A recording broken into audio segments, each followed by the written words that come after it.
welcome to our forum discussion on the roots of prejudice. We'll be talking about what our prejudices are, where they came from, how they're nourished, and perhaps even how to get rid of them.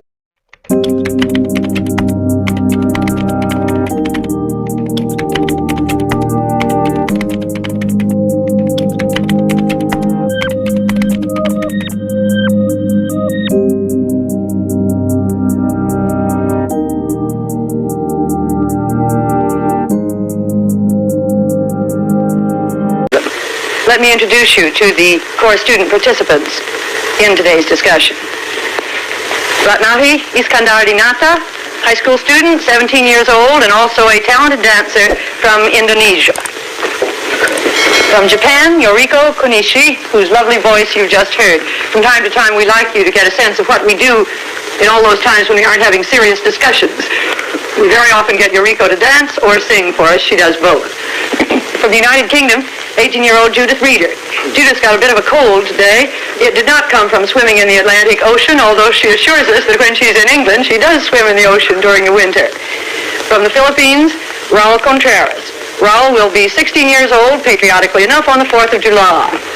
He may admit some prejudices, but one he obviously doesn't have is a prejudice against women, or he wouldn't have been willing to appear tonight with 3 women being the only male on the program. Now, on this question of prejudice, perhaps we ought to start out by trying to define what you think prejudices are. What do you think prejudice is, Ratnati? Well, I think prejudice is a feeling of hate of people as a group or individual toward other people. You say a feeling of hate. Do you think prejudice is as strong as hate? Yes. When there's somebody, if he has a prejudice, then the answer will be, I hate such and such. Well, I suppose that is true. What do you think prejudice is, Eureka? Well, I have found that if somebody distinguishes between 2 white men, it is not prejudice. But if somebody distinguishes between a white man and a colored man, it is prejudice. I would define prejudice as a rigid opinion formed about a certain thing before there has been a just examination of the facts. When a person loses track of the dignity of the human soul and begins to judge others not on the basis of their being persons, but on the basis of race, creed, economic status, that is prejudice. Well, is it fair to ask you whether you have any prejudices? Well, I guess so, Mrs. Waller, and being brutally frank, I'm prejudiced against Japanese. Well, not to the extent that I hate them. No, not that way. But I got this, as a result of World War II. Because, I guess I was yet too young to understand what happened during those times. But I think that what my relatives and friends and the people who were witness to that unfaithful occasion, they just more than justify the fact. And I think it's justified for me to feel the same way because, I know that my people suffered very much under that rule. You still as prejudiced against the Japanese as you were? Well, 5 years ago, that prejudice of mine was, slightly fading away. But when Japan stubbornly refused to pay reparations to us, the prejudice began to brew again. But now I found out from close contact with Yoriko and other Japanese that Japan isn't ready to pay reparations yet, because as Yoriko said, some of them and most of them even have to suffer the cold in the classrooms because they can't afford to heat the schools. Yoriko, you've got any prejudices? Well, I don't have any prejudice for Philippines, but many Japanese people hate Korea because the president of Korea made the line, his own line, on the public sea between Korea and Japan. And if the Japanese fishermen go over the line, they are caught by Korean people, and they can't go home for a while. And we are trying to defend for Korea. Now that we've started, we better go all around the circle. Judith, you got any prejudices that you admit? Yes, I suppose I'd better admit them, although I'm English. I have some very foolish prejudices, you'll probably laugh. For instance, as soon as I meet a person with red hair, I always put myself on my guard because I have a silly prejudice that all red-headed people have terrible tempers, you know, that they're as passionate as the colour of their hair. Oh, and then I have another silly prejudice. For example, when I first met the Australian delegate, Elizabeth Woodgate, who hasn't been on television, I was shocked by her accent, because to me it sounds just like a Cockney accent would in England. And I hope I'm not conceited or anything, but a Cockney accent in England, you know, most English people would shudder a little bit when they hear it. But she very frankly told me that she shuddered when she heard my accent. I got paid back for that too. Why did she say she did? Oh, I think she imagines that, she said she really had to forget my accent in order to like me, because it was too formal. I gather most Americans think about that about the English as well. So. But Nadia, it's your turn. Well, sometimes I have prejudice against the Dutch people. When in school, when I learned the history and learned how the Dutch people treated Indonesian, and I have some other prejudices of my own. But I hate people who are proud and who feel that he is the master of the other people, and who thinks that he knows everything than anybody else. Let's come back to you a minute, Ralph. Are there any prejudices in the Philippines between groups of people? Yes, there are existing prejudices between groups of people. As a matter of fact, most of us still, are prejudiced against a group of hybrids, those who have more Spanish blood than Filipino blood in them, and we term them as mestizos. These incidents usually occur in the schools. As you know, I'm in a school run by Spanish monks, and we have a lot of those of that group studying in our school, and usually they are favored. But we think,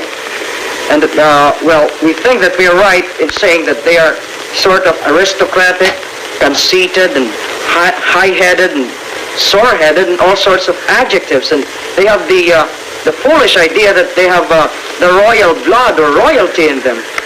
Well, how do you get along with these boys in school, Ralph? Are there any problems? Well, frankly speaking, I don't get along with them pretty well. As a matter of fact, we usually fight with one another.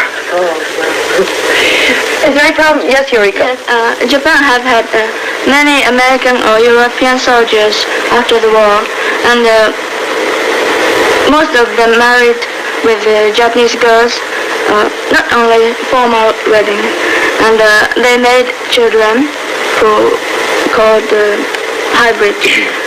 And I think the hybrids have nothing to be punished, but some grown-ups didn't used to treat as the Japanese children. And grown-ups also used to treat the mothers of children. Japanese people thought that the mothers of hybrids are not good. They are horrible because they married with foreign people, foreign boys, and many Japanese people don't like to marry with foreign people because they live in different customs, and they consider with different way. You still have a strong, may I say, prejudice in Japan against marrying people from other countries, don't you? Well, yes. Eureka, could you tell us something about the status of women in Japan? We hear the strangest things, and you've been telling me the strangest things. Could you tell us more about it? Before the war? Yes, and now. Well, up to about 60 years ago, Japanese people thought that white people are horrible because they are almost red hairs, and everything is so big about the bodies. And quite a few people still think so. And in Japan, we think that something to be beautiful must be small and delicate. You can hardly apply the word delicate to some of the big soldiers we sent to Japan, could you? But I never knew that you looked down on us because we were big. That's very interesting. We're always proud of if we Western men are tall and handsome. We consider that. Yes. Oh, we're proud. I'm sorry, Ralph. Well, I was about to ask them, what do they think are the most common or basic causes of our prejudices? Is it mainly skin color? Well, maybe. Do you mean, for example, taking the American people in the South? I guess taking the American side of it, it's just that the white people don't want to mix themselves up with the colored ones. But what about the colored people? Perhaps they don't want to mix with the white people either. Well, what about, since you brought up the American race problem, I'd like to ask you, is it as bad as you thought it was going to be before you came, or is it better or worse? Well, I think it's what I've seen here and what I've heard while I am here and what I have read in the newspapers, it's just worse than I expected. Don't you agree, Judith? No, I don't agree. In England, we don't hear too much about the American problem, except, of course, when a certain case came up and the Supreme Court decision, we heard a lot about it then. But not too much. And when I came here, I had imagined from the Tiller case that things would be really terrible in the South. And I found that there's a real feeling of optimism here. I stayed in a Negro family, and I was able to see the position, really a bird's eye view of it, you might say. And the first thing that impressed me was that the Negroes themselves were not happy about the situation, but were pleased. They were grateful for what progress had been made, and they were sure that the situation would continue to improve. They said the 2 weeks you were in New Jersey that Yes, you stayed in a Negro when family. I was in a Negro family. I know that was in the northern part, and conditions are better there. And I was very impressed with that. They said it would be a slow process, but things were gradually improving. It was a matter of breaking down tradition, and I was very happy to find that.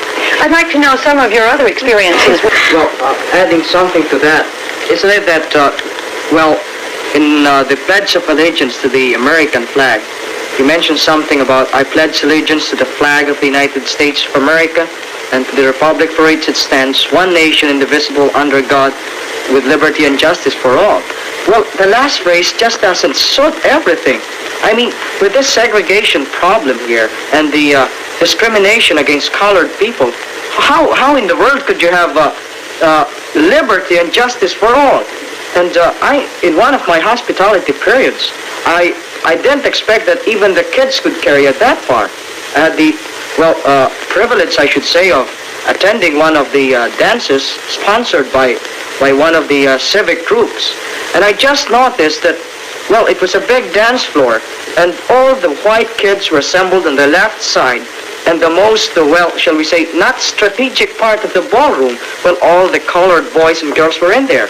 And I never saw a white boy asking a colored girl for a dance, nor did I see a colored boy asking a white girl for a dance. I had a nasty experience too. When I first arrived here, and I happened to mention to a group of young people that I was going to stay with a Negro family, one of the boys got up and walked out of the room. And I felt awful. I thought, well, we're in the north now, not in the south. And then when we did go into the south, I really came against it pretty hard. We went into this big store, and I was in the ladies' cloakroom, and I was washing my hands, and I was with a group of the eastern delegates, the rather darker-skinned ones like McNarty. And I was standing a little apart from them, and this lady came up to me, and she pulled me to one side, obviously assuming that I was American, and she said, what are these Negroes doing in here? And I was so cross, and I told her as calmly as I could that I was with them and who we were, and of course her attitude immediately changed. But it gives you such a nasty shock when you come up against it face to face. You read about it in the newspapers, you hear about it, but you don't really realize the significance of it until it hits you in the face yourself. I think the major cause of the prejudice is skin colors, and I think I don't know why, but I think the white people think that colored people have dirty skin, and they don't have progressive culture, so the white people are the most great and wonderful person in the world. I think so. On this matter of skin color, if you were here in the summer, you'd see lots of Americans on all the beaches trying to get brown. It's significant. I wonder what that really means. I think we white women have an inferiority complex. The Eastern women and the Negro women have a sort of reputation for being so beautiful. I guess We're a little you jealous of them. I guess you just envy us colored people. Yeah, I think so. Well, is there anything corresponding to that in... Well, I think so, Mrs. Waller, because in the Philippines, it's just funny. There's a common tendency among women, well, those who have a dark complexion, I should say, or just a tanned one, or just a brown complexion. Well, especially these high society matrons. Well, even if they've got already wrinkles on their face, they still want to bleach their skin. Suppose you meet one right now and you say, oh, good morning, and you see that she's just tanned and brown. But after 3 months, you meet the same person, and with the usual society walk, and trying to be very dignified and cultured and everything. And you just notice that her face is lighter than before. And when you look at her hands and everything up to her arms, well, you'll be likable to exclaim, Holy Moses, because there's a real, very great difference, you see. She's about very light here, but you look at the arms and everything, and the lower part of the body, but gee, it's just a very great difference. It's colored here, but it's very light. They really bleach their skins? They do, Mrs. Waller. What about Japan? Japanese women don't want to change it anyway, do they? Some Japanese women, right? How do you say? Dye Their hair red. Really? Yes. They like red hair, but I don't like it. What about Indonesia? Well, as the Western people try to get darker skin, we try to get lighter skin, but we prevent the sun. But you're such a nice color now. I think when we go out, then we use long sleeve blouse to prevent from the sun, so we don't get a very dark color skin. Tell me, what are your governments, if anything, doing about problems of prejudice? You've each mentioned some prejudice that exists in your country. What are your governments doing to try to eradicate it? You mentioned the prejudice against hybrids. You mentioned the prejudice against hybrids, too. You haven't told us much about the position of women. Otherwise, by the way, let me ask you right here, are women any freer in Japan now than they were before the war? Well, before the war, there was no democratic. And women belonged to men, and men controlled women in everything. And they had first opportunity to everything. Even getting out of the door, women had to open the door first, and the men passed first. And in the buses or theaters, men take seat first. And if there's no seat, women have to stand up. Oh, I'd love to live in Japan. Oh, But they do that in America and England now. yes, Is it changing at all? yes, quite changed. And just now women can vote, and women have equal opportunity in everything. Judith, you were talking what you thought individuals could do in terms of eradicating prejudice. But our time's almost up. Anybody got a quick answer? Well, I guess we should carefully examine the individual first before passing any judgment on him. And if we ever pass a judgment, we should be just with it. That's a good note to end on. Thank you, Adati, Yuriko, Judith, and Raul. Next week, we're going to continue on this subject of prejudice with 4 delegates from Africa, 1 white and 3 colored. The delegates from the Union of South Africa, Gold Coast, Ethiopia, and Nigeria.